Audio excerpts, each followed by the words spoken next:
Ici, tous les voyants sont au vert et vous vous apprêtez à finaliser votre réponse. Voici comment se répartissent les missions. L'équipe gestion des appels d'offres gère la partie administrative, alors que vous, entrepreneur, gérez la partie technique et financière.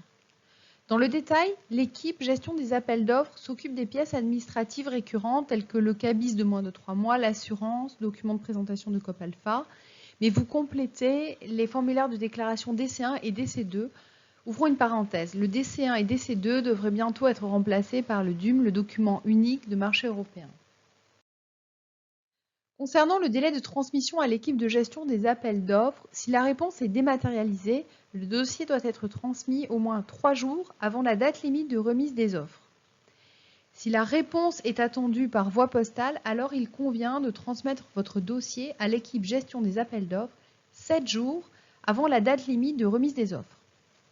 Veillez à bien respecter ce délai pour que votre offre soit assurée d'être déposée dans le délai imparti et que l'équipe gestion des appels d'offres ait le temps de vérifier votre dossier de réponse à l'appel d'offres et de le signer électroniquement avant son dépôt. Voici quelques conseils. Lisez attentivement le cahier des charges qui correspond aux besoins de l'acheteur ainsi que le règlement de la consultation qui représente les règles du jeu. Suivez les indications du règlement de consultation, que ce soit pour les documents à remettre au titre de l'offre, pour le contenu et la forme de la réponse technique, pour la forme de la réponse financière.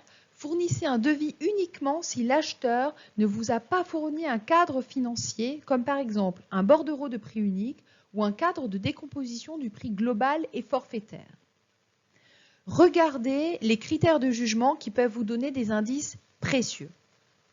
Et surtout, faites relire si possible votre dossier complet et finalisé à une personne extérieure. Petite astuce.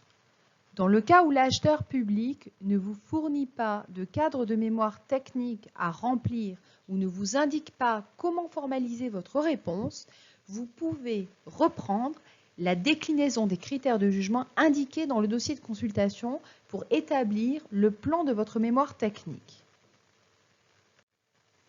Dernier point, les variantes peuvent permettre des réponses de plusieurs entrepreneurs de COP Alpha œuvrant dans le même domaine d'activité, mais ayant des spécialités techniques différentes, pouvant répondre chacun aux besoins de l'acheteur public.